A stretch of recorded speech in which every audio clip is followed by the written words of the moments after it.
Okay,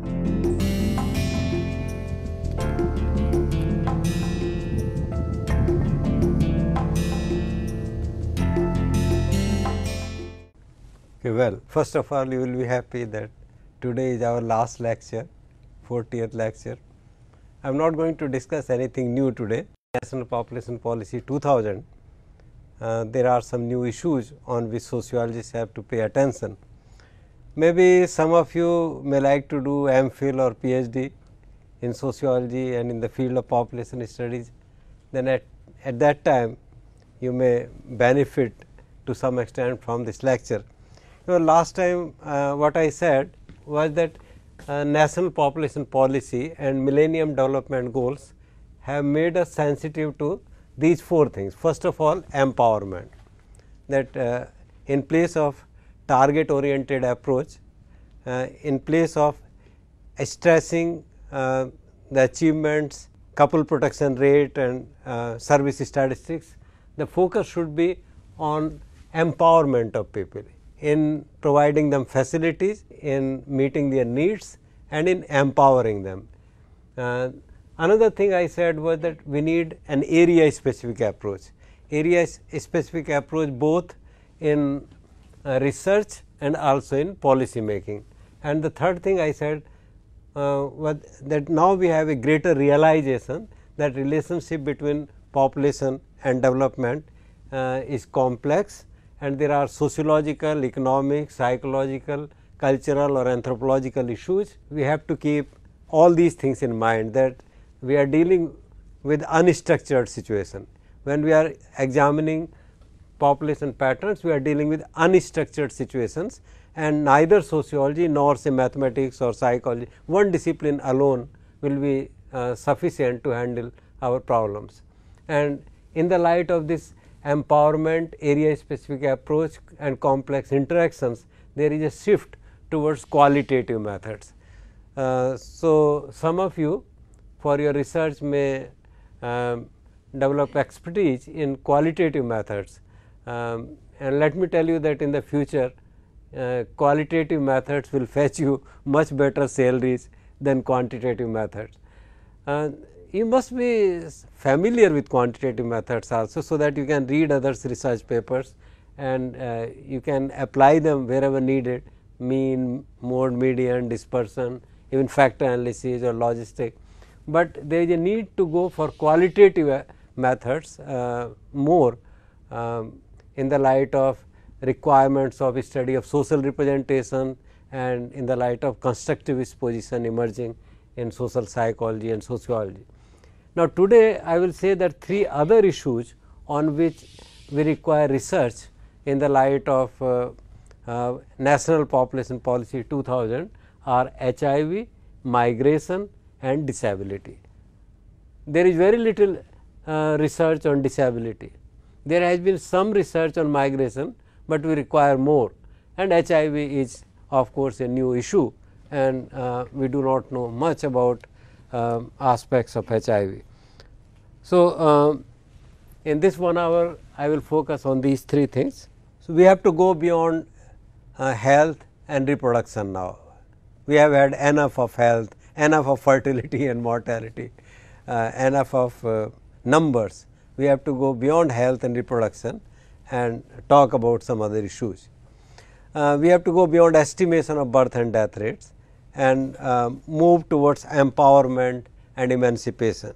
HIV and sexuality, these are some issues to follow. HIV is a high consequence risk about which there is no historical precedent to call on in preventing its spread and whose origin is least understood. HIV is such a thing, whether it has cropped up naturally or has been caused by technological or environmental changes. There are only debates, theoretical debates. Nobody can say with certainty what is the root of HIV. To quote Narco, scientists have different theories about the origin of HIV, but none has been proven. The earliest known case of HIV was from a blood sample collected in 1959 from a man in Kinshasa, Democratic Republic of Congo. How he became infected is not known. Genetic analysis of this blood sample suggests that HIV-1 may have stemmed from a single virus in the late 1940s or early 1950s. We do not know the origin of this virus, but what we know is that the virus existed in United States since at least the mid to late 1970s. In United States, it was in 70 that we believe, doctors believe that this virus may have existed. From 79 to 81, rare types of pneumonia, cancer and some other illnesses were reported by doctors in Los Angeles and New York, and more of them from a number of gay male patients. These were conditions not usually found in people with healthy immune systems. In 1982, public health officials began to use the term acquired immunodeficiency syndrome or AIDS to describe the occurrences of opportunistic infections, Kaposi's sarcoma and pneumocystis carinii pneumonia in previously healthy men. Formal tracking of AIDS cases began that year in the United States. The cause of AIDS is believed to be a virus that scientists isolated in 1983. The virus was at first named STLV3 LAV, human T cell, etc. This name was later changed to HIV, which is much simpler, human immunodeficiency virus. HIV is, you know this, that HIV is passed on from the infected person to another through the contact of body fluids such as blood, semen, vaginal fluid, breast milk and other body fluids containing blood. In other words, the virus may be transmitted through blood to blood and sexual contact, and from pregnant women to baby during pregnancy, delivery or breastfeeding. That is why I say that there are 4 major routes of transmission: sex, IVDU, intravenous drug use, mother to child and blood transfusion.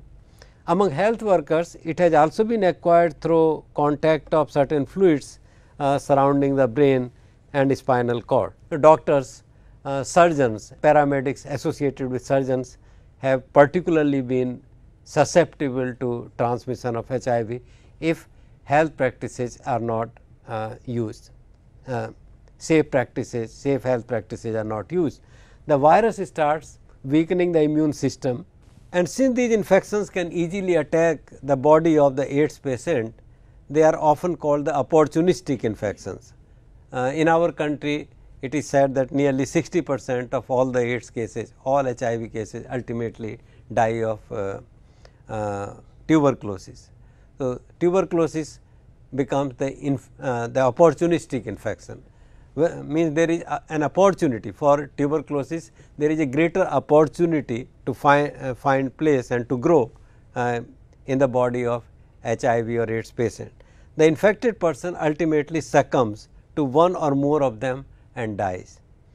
Usually loss of weight, fever, diarrhea, tuberculosis, these have been the symptoms. Although the relationship between HIV and AIDS is not fully understood, available evidence suggests that the HIV is the cause of AIDS. HIV may remain dormant for as many as 8 to 10 years and with ART, antiretroviral therapy, some HIV cases have lived healthily without developing AIDS for as many as 20 years, and after that they can develop AIDS. Now, HIV research has produced certain ideas. One, that transmission of HIV is complex and uncertain. B, HIV risk is subjectively defined. C, the focus has to be on risk behavior rather than group.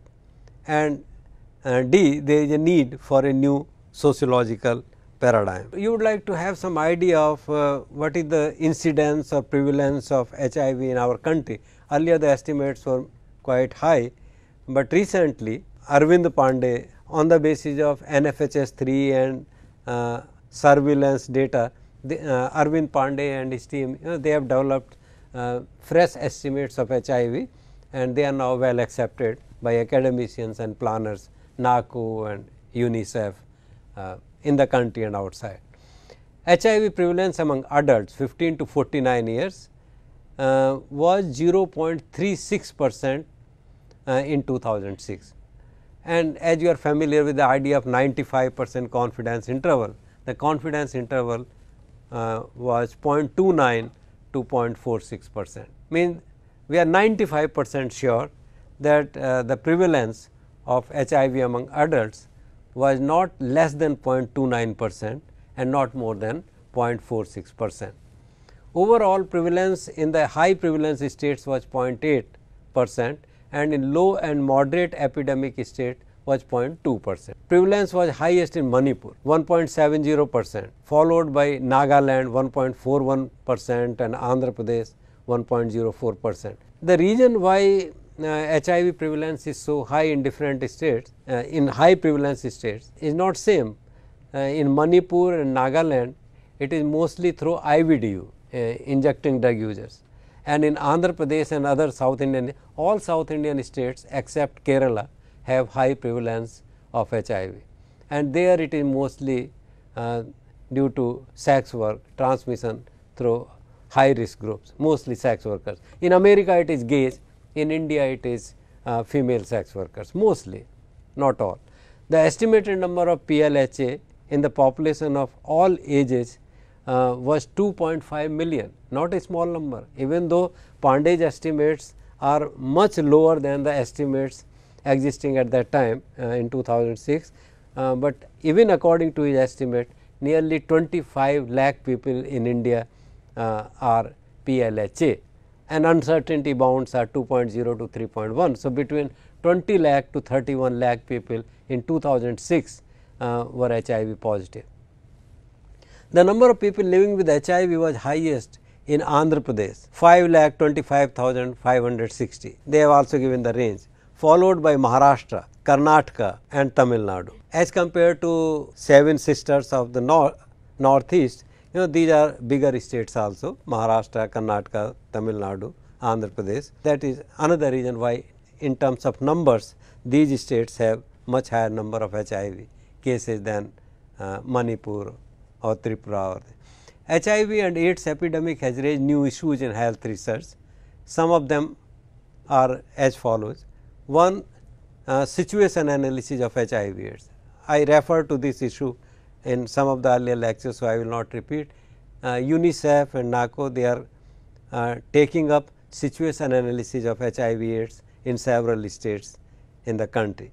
Then knowledge and awareness of RTI, STI including HIV and AIDS. You will find that in most of the population surveys, health surveys, morbidity surveys, now questions on knowledge of HIV and AIDS and knowledge of RTI, STI and experiences of RTI, STI, these questions have become must. So, whether it is health survey or reproductive health survey or sexuality survey or even in drug use and tobacco use and all kinds of surveys related to health, RTI, STI questions have become must. This is an important issue. People do not understand the meaning of RTI, STI. Actually, it is also difficult to collect data on RTI, STI. It is difficult to communicate to rural people who do not know what RTI, STI is, how to communicate what we are asking. When we ask, are you aware of RTI, STI, they will not understand what we are asking for. I am still not familiar with an ideal type of question with which knowledge and experiences of RTI, STI can be discerned. Quite often people ask Gupta Rog or Yawn Rog, but they are not even literal translation of these things. Then socio-psychological and other determinants of risk behavior. This is another issue, risk behavior and complex interactions between risk behavior as a dependent variable and socio-psychological and other factors. Then sexuality, network of sexuality, that is another important issue. I remember several years back, one of the leading anthropologists of the world in one Lucknow seminar, Moni Nag said that in India you do not fear about HIV AIDS much, not because in India there is no extramarital sex, but in India extramarital sex is confined mostly to joint family. It is not outside family. We have joint family and kinship system, and it is mostly within joint family. So, that means if in some family there is one HIV case, only members belonging to that extended family are at risk. Today one would say this only lightly, but what it means is that we have, in order to understand the transmission of HIV, we have to understand the pattern of sexuality prevailing in different cultures in India. Thus, HIV is a new risk without possibility. This is another problem, that HIV is a risk without possibility of cure. So far, we have not had any cure. We can only prevent. We cannot cure HIV. In several countries, youths and adults have a very high prevalence rate, more than 20. In some of the African countries, HIV prevalence in last 20 years has gone up to 20%, and there it spreads very fast. In other countries also, if timely action is not taken, it can spread equally fast or even faster. Improvement in transport and communication, globalization, geographical and social mobility, changing norms, vulnerability of certain sections of society are all leading to spread of HIV epidemic. The biggest problem in fighting the HIV is that the positive people and the communities in which they are found are stigmatized for various things. We have been able to cure, say, leprosy to a large extent. We have reduced cases of tuberculosis. We have almost controlled smallpox, and nobody today dies. Smallpox is eliminated. WHO claimed that smallpox is eliminated from the earth. Even from measles and other infections of that type, not many people die. In case of HIV, the problem in dealing with this is the problem of stigma. There is biggest stigma associated with HIV than we have seen in case of any other disease. The people will not come out due to this stigma. People will not come out and go for testing and treatment, and India is not free from the risk and from the stigma. Therefore, we have to conduct situation analysis, studies of stigma and sexuality research. Now, what is this stigma? The stigma is the recognition that to fight HIV is to fight against stigma prevailing against HIV positive people, and this has led to several studies. Stigma means basically devaluation, discrimination, prejudices, exclusion. Stigmatized persons are targets of prejudice, attitudes, stereotypes, cognition as beliefs, knowledge and expectations of social groups, and discrimination. According to Goffman, everybody cites Goffman while conducting research on stigma, whether sociologists or psychologists. According to Goffman, persons who possess an attribute that risks their full acceptance from others are said to possess a stigma. Goffman was not talking about HIV, he was talking about stigma against certain people facing prejudices or discrimination or stereotypes. As a consequence of the stigma, such persons are reduced in people's minds from whole and usual persons to the tainted, discounted ones. That become their master state, master level. To use interactionist perspective, stigma becomes their master level, that this person is HIV positive, PLH, he belongs to PLHA, people living with HIV/AIDS, and that becomes the master status. Then you are not concerned about other things, his education, literacy, employment, skills, creativity, nationalism, honesty. Once somebody is stigmatized as a positive person, then all other statuses become redundant. This is the level of stigma, and thus stigma involves the public's attitude toward a person or group of person who possess an attribute that falls short of societal expectations in a given context. Here is a quote: "There are three categories of stigma: abominations of the body, blemishes of individual character, and tribal stigma of race, nation and religion," very much prevalent in our country. Religious stigma: Hindus have stigma against Muslims, Muslims having stigma against Hindus, stigma against lower caste, or stigma against people speaking certain languages, stigma against tribal people, stigma against rural people. All kinds of stigmas are there, and among them stigma against HIV is one. Stigmatizing marks may be visible sometimes as physical disability in cases of stigma against leprosy patients, and sometimes invisible. In case of HIV, they are invisible. You can't, by looking at face of somebody, say whether the person is suffering from HIV. Another great difficulty in fighting against HIV is that even membership of a vulnerable community or high risk group is stigmatized. So, not only people who are carrying HIV are stigmatized, even communities from which more HIV positive cases or more people having high risk of transmitting HIV come are also stigmatized. In surveys, whenever we go to the field and talk to NGOs and ordinary people about HIV, and HIV is connected to, for example, sex work, immediately people start naming that in their district they have people belonging to these community A, B, C, D. Sometimes researchers have also named these communities, that this tribal community or that community. It's unethical.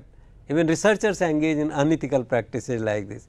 So, but this clearly shows how not only persons who suffer from HIV or who have HIV infection, but even certain communities from which more people having high risk of getting or transmitting HIV come are stigmatized.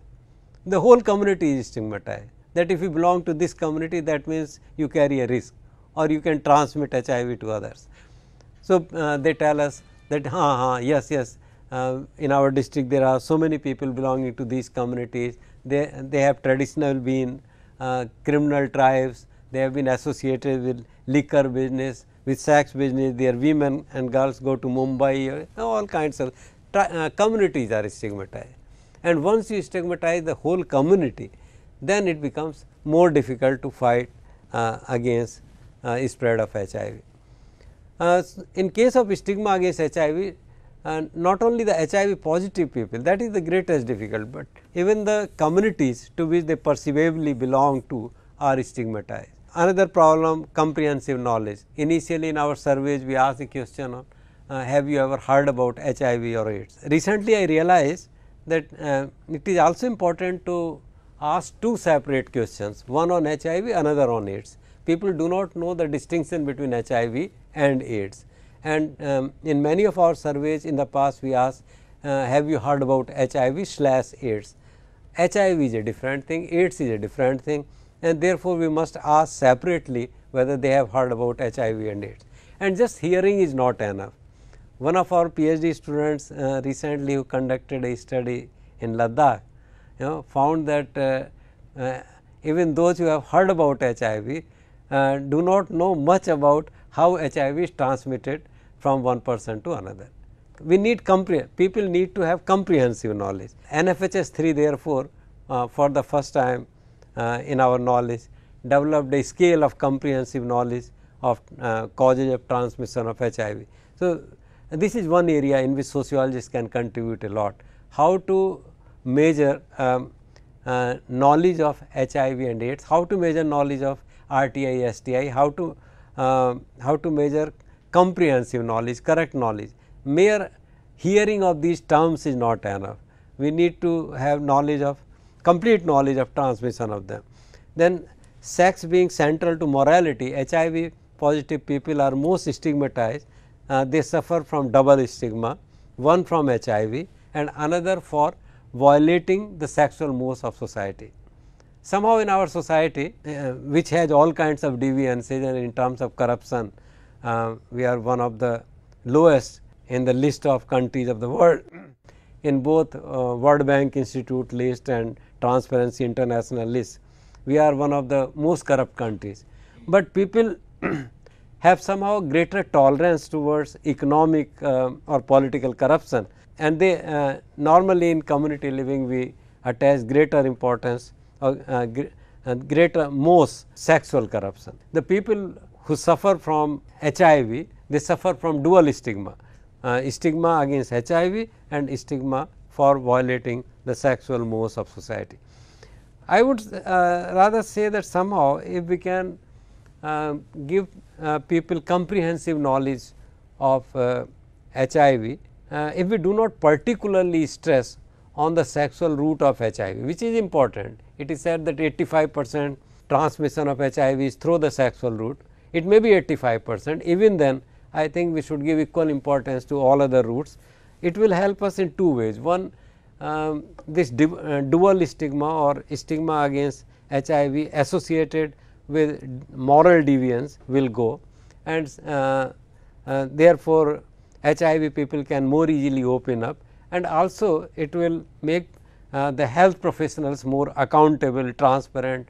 Transmission or transmission due to blood route, which has somehow been ignored in our system, can also find its rightful place. Due to stigma, there are consequences.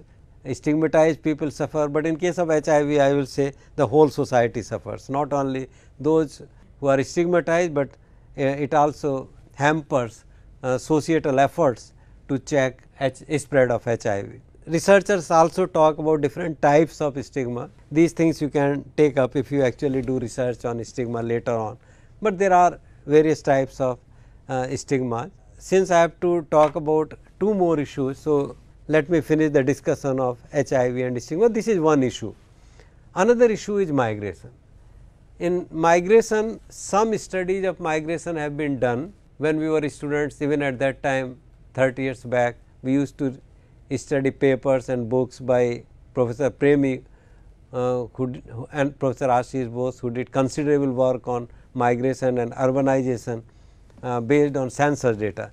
Now, we have lot of data on migration from National Sample Survey also, and more studies of migration are coming up, but still migration has not been researched as much as it should be. International migration, very few studies. I can't even name who is expert of international migration in India. Among sociologists or among demographers, there are virtually no studies, no serious studies of international migration. In the name of diaspora now, some studies, some sociological, anthropological studies are being conducted, but we require more studies of international migration to India and from India to other countries. With increasing globalization and growth of world population, growing migration has become an important issue.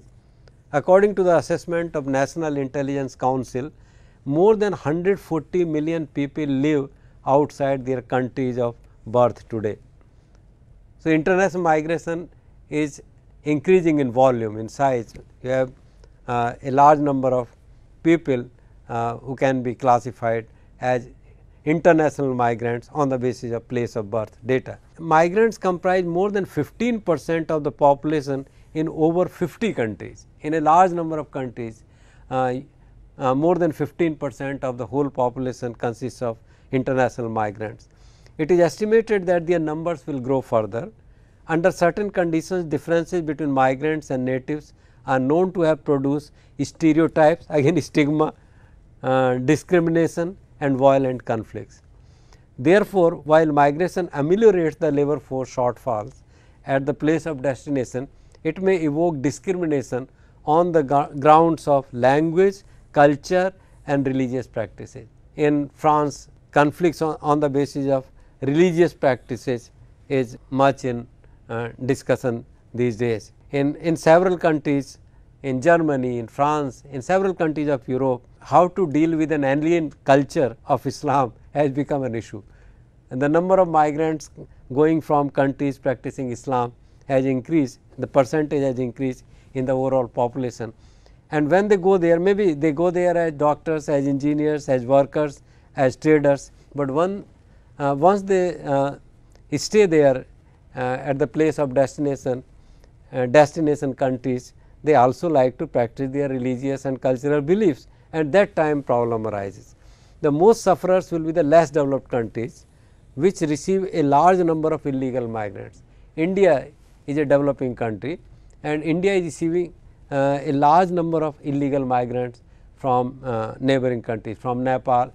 Nepal, virtually the border is open, any Nepali can come and live in India. There are lots of illegal migrants from Bangladesh, and the statistics of growth rate of population of the border districts of India from Indian censuses are a good evidence of this. Assam, internal problems of Assam have largely been due to international migration. Then international migration is also not as much understood, its socio-economic, psychological, political causes, consequences, assimilation, acculturation that we need to study. In case of India, international migration, its consequences are more important than that of international migration. As we have discussed this in module 3 on India's module 6 on India's population, there is a need to study social responses to demographically induced migration from one region to another within the country. Due to socio-economic and demographic diversity and a strong link between the two, a significant shift is taking place in spatial distribution of population. So, strong push factors of insecurity and unemployment are causing migration of people from states like Bihar to Maharashtra, Delhi, Gujarat, Punjab and Haryana, where they can find employment in industry or agriculture or in urban informal sector. As the economic conditions are becoming harsher everywhere, the local people are resenting and they want more jobs for the sons of the soil. This leads to conflict. So, in times to come, migration can become much more volatile socio-political issue, and we have to study migration. Social issues in migration would be volume and pattern of inter-district and interstate migration. You have lot of data on these things from censuses, from NSSO, but you require specialized surveys, some special migration surveys. NSSO has conducted some surveys. Still you require more national, sub-national, state, district level surveys of causes, social causes and consequences of internal migration. In the light of Millennium Development Goals and National Population Policy 2000, a new and very important issue is to study vulnerability of migrants to various types of risk at the place of destination. Researchers have shown that migrants are more vulnerable to HIV than non-migrants. They are alienated, they are not assimilated properly, there is more stigma against them, they may not know the local language, they may be less educated, their earnings may be less, they may be living somewhere in ghetto like situation, they may not be aware of all the facilities and there may be discrimination against them, or there may be some kind of culture of poverty among the recently settled migrants in urban informal sector. So, this is an issue, maybe some of you when you join MPhil or PhD in sociology can pick up the issue of vulnerability of migrants to various types of risk at the place of destination and particularly the risk of HIV. Their sexuality, their knowledge of HIV AIDS, their knowledge of RTI, STI, risk behavior, maybe you can also use some psychological measurements, self-esteem, impulse control, locus of control and associate these psychological characteristics to social ones. One of our PhD students has done a significant work in this field and he showed how social and psychological factors together determine risk behavior in the MSM community in Mumbai.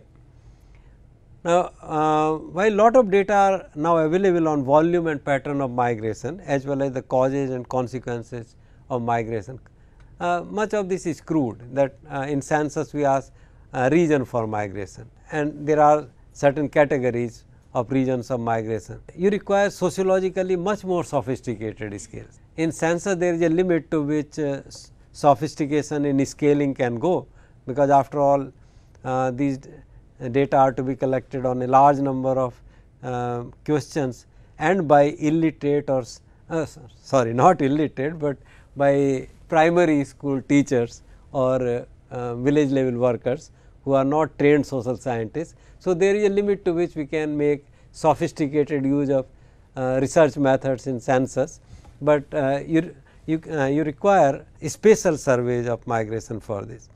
For several countries including India, internal migration is now a burning issue. In the future, it would become a more important issue than fertility and mortality. Forget about fertility. Anyway, fertility is declining. It has already declined among high school pass women. One thing you will remember after doing this course, that in high school pass girls or women, already we have reached the below replacement level fertility. So, there is not much need to understand factors of fertility anymore. Even mortality is declining, and once as we have said in NPP or Millennium Development Goals, that once we are able to achieve lower levels of infant mortality, child mortality and maternal mortality, our population problems will be solved. But we will require more studies of internal migration. Internal migration will become the most important issue. In the first lecture, I said that there are 5 demographic processes: fertility, mortality, migration, social mobility and marriage. Social mobility is not studied at all by demographers. And among the other 4 demographic processes, now you can, time has come when you can afford to forget fertility and mortality and even marriage. Enough is known about marriage, and once you have made a marriage law, legal minimum marriage age is fixed and there are attempts to enforce it.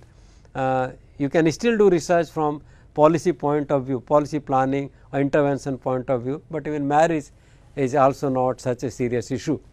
The most important issue to be studied today is internal migration, and this will become increasingly more important issue.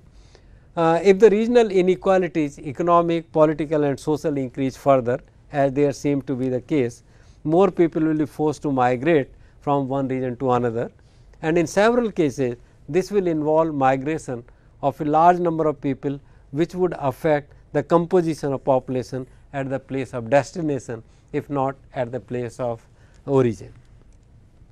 Usually when size of migrants is small, the stream of migration is followed by absorption and assimilation. But when a large number of people migrate, they have a tendency to form a distinctive ethnic identity at the place of destination, and that may result in ethnic conflicts caused by economic conflicts and increasing misery. In our country, several ethnic groups, we say in our history, several people, Shuks came, Huns came, and today they have been absorbed. Nobody knows which caste or which community the Shuks and Huns represent in India today.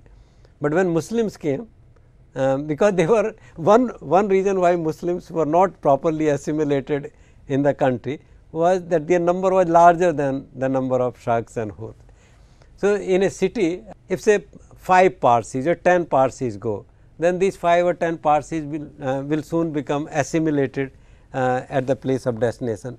But if 10,000 Biharis go, then they start making a distinctive group, and they have a tendency to live in a segregated area, and this leads to hostility, suspicion, stigma and conflict. We can say acculturation does not take place. Then acculturation or assimilation does not take place.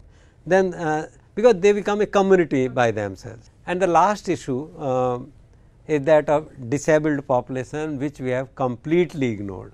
There are at least some studies of migration. There are several studies of HIV now sponsored by UNICEF, NACO and Ministry of Health and IIPS and Population Council, but there are very few, extremely few studies of disabled population, and disability is a new issue from the point of view of empowerment, entitlement, human rights, emancipation. We have to conduct studies of disabled population. There is a need to estimate their population, understand the various problems they face. There are no sociological studies of blind people. There are no, at least I have not seen sociological studies of suffering from hearing defect. What happens to their social interaction, to assimilation, acculturation, work, occupation, even intergenerational flow of wealth? How does disability affect that? And how disability is intertwined with religion, sex, class and caste. The problems postmodern sociologists will say that the problems of disability are not uniform or universal. The problems of disability are intertwined with religion. It does matter whether you are a Hindu blind person or a Muslim blind person or a Christian blind person or a male or a female, and then class and caste. Census 2001 provided data on disabled population. It revealed that over 21 million people in India are suffering from some or other disability, a very large number. They constitute about 2.1% of the total population of India. Sex wise breakup shows that among the 21 million disabled people, 12.6 million are males and 9.3 million are females. Why should females be so less as compared to males? I don't know, this raises some doubt. Maybe the female disabled person, disabled females are under enumerated, under reported, or maybe once the parents find that the female child is disabled, they may, there may be neglect or even killing of female baby in the in the beginning. So, even this disparity between number of, first of all I believe that these numbers are underestimated. The actual number of disabled persons would be much more than 2.1%, but for that you require more sophisticated scales, understanding of disability, levels of disability. But even then whatever the census figures show, why should there be this much of disparity in males and females? The disability rate, number of disabled per 100,000 population for the country as a whole comes out to be 2130, 2369 in the case of males and 1874 in the case of females, high disparity. Here one may ask why the disability rate among females is lower than among males. Is it due to underreporting or due to higher death rates among the disabled females as compared to disabled males? We require elaborate data to have an understanding of this issue. So, even if you work in conventional framework and study mortality, study sex differentials in mortality among disabled people. This will be a first class international level of research, and you can publish your paper in the top journal of population studies or sociology. The among the 5 census data also show many other things, that among the 5 types of disabilities on which data has been collected, disability in seeing is 48.5%. This is the top category. 48, nearly half of all the disabled population consists of disabled in seeing. Then others in sequence are disability of movement 27.9%, mental disability 10.3%, speech 7.5% and hearing 5.8%. Even this comparison shows that the data may be faulty, and there is a need to do research on whether speech and hearing disabilities are really so less among all types of disability. The disabled by sex follow a similar pattern, except for that the proportion of disabled females is higher in the category in seeing and hearing. So, proportion of disabled females is higher in seeing and hearing. That means, females disabled females in other categories of disability are more missing. So, cases of underreporting, neglect or higher mortality must be found among those disabled women. There is also a regional variation. Across the country, the highest number of disabled has been reported from the state of Uttar Pradesh. Why should UP have the highest rate of disability? 3.6%, 3.6 million. Significant numbers of disabled have also been reported from state like Bihar 1.9, West Bengal, Tamil Nadu, Maharashtra. To some extent, this is because these are larger states. UP, Bihar, these are larger states. So, in terms of numbers, you have more disabled people here.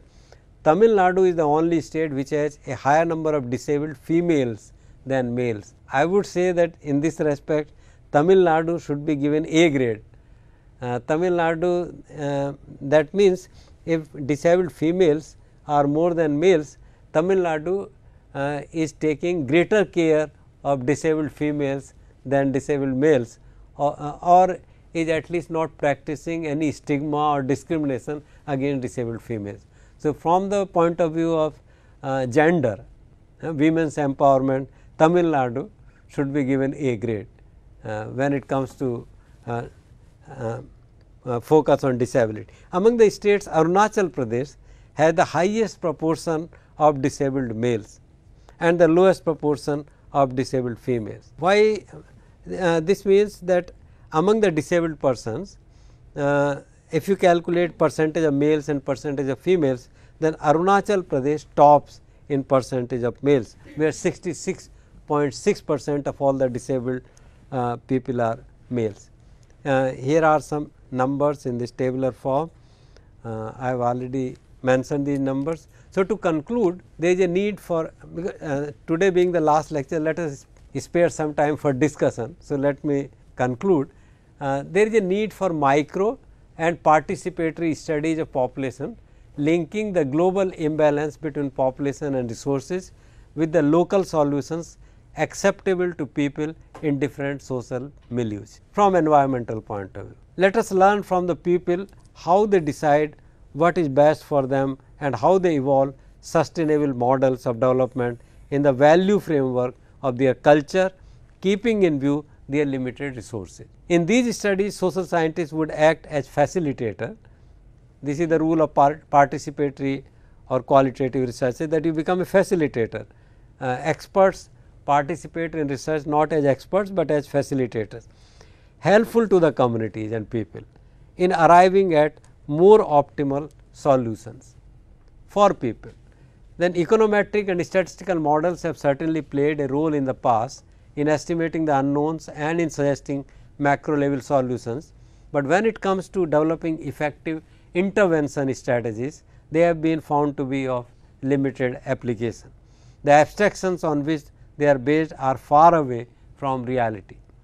If you know that there is a negative correlation between literacy and fertility, what does it imply? How does it help the planners? How does it help the NGOs? If you say that it means education must be promoted, in order to reduce fertility, education must be promoted, but education must be promoted whether to reduce fertility or not, whether fertility is low or high, education has to be promoted. So, from macro level studies of this kind, actually we have not gained much for policy making or intervention. Voluntary action groups, research NGOs and those receptive to idea of multiplicity of perspectives are the most suited people to evolve the workable development plans in the fragmented society of India in our times.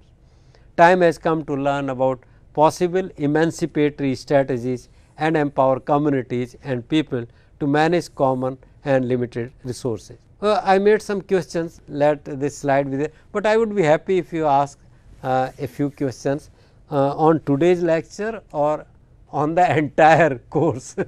Let us spend 5-10 minutes on that. Sir, I would like to thank you for such illuminating lectures. All the 40 lectures, be it on demographic transition theory, population policies, environment, sustainable development, all were really very enlightening.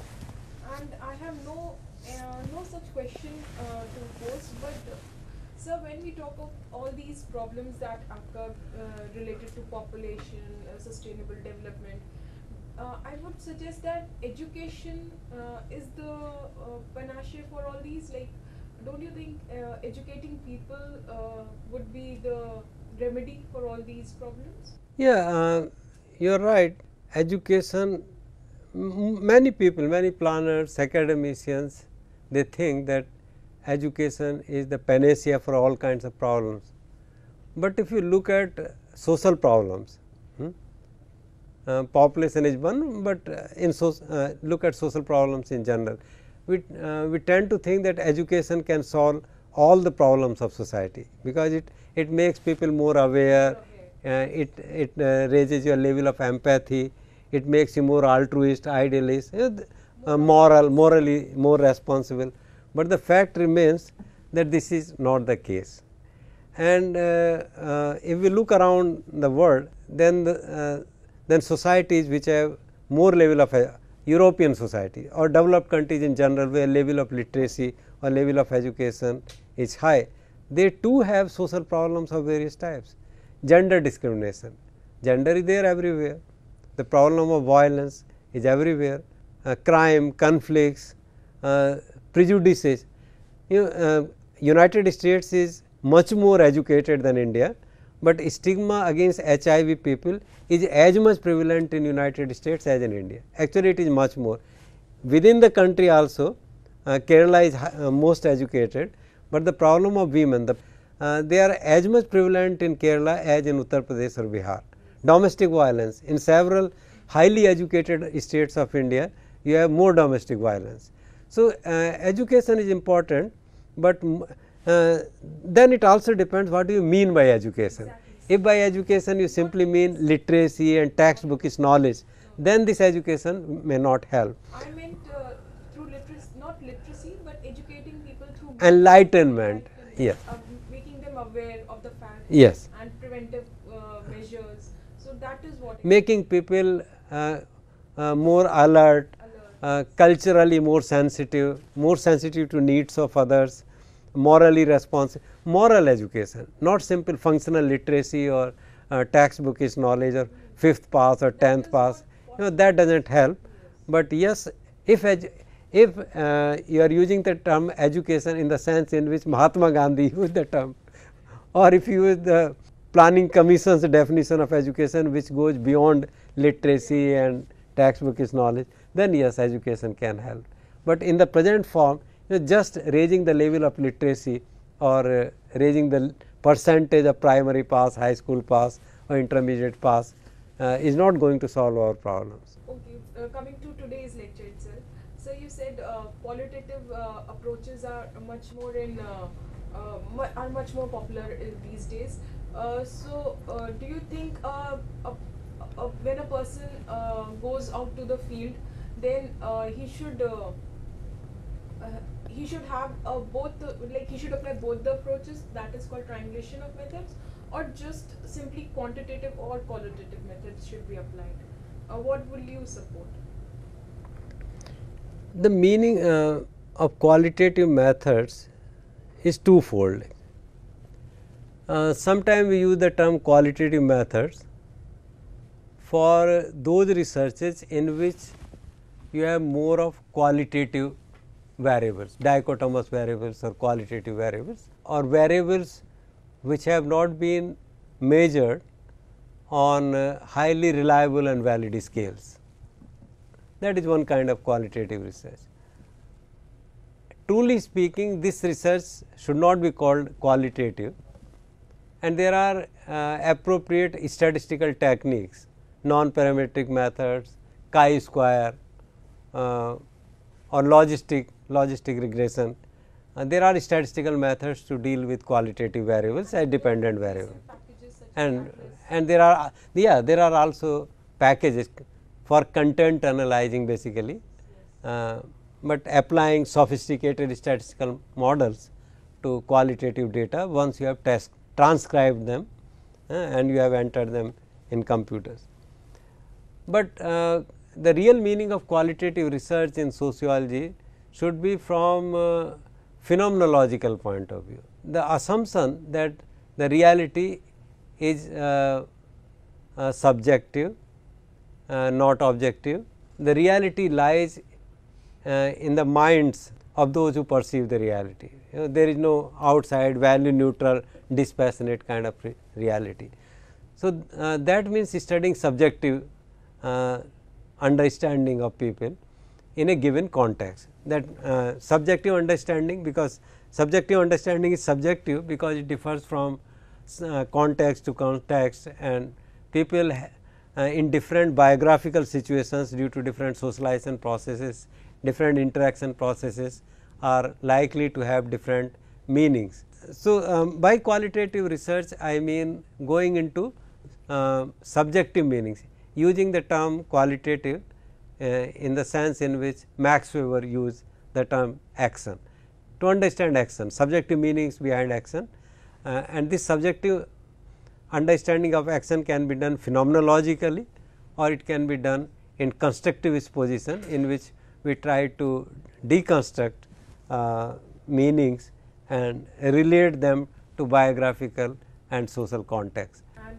sir, though there are many doubts or questions that we have covered, one would reflect on these lectures, but I guess for the time being, and today's lecture as well was it was good, so I don't think there are any questions today. So thank you for the lecture. Thank you. I will say that if some of you go for research, then look for interesting and new questions. If you work in the field of population, I know that in population studies departments, in population centers, there are several universities now where population is taught as a subject, as an independent subject or as a paper in sociology, mathematics, economics, geography, psychology or economics.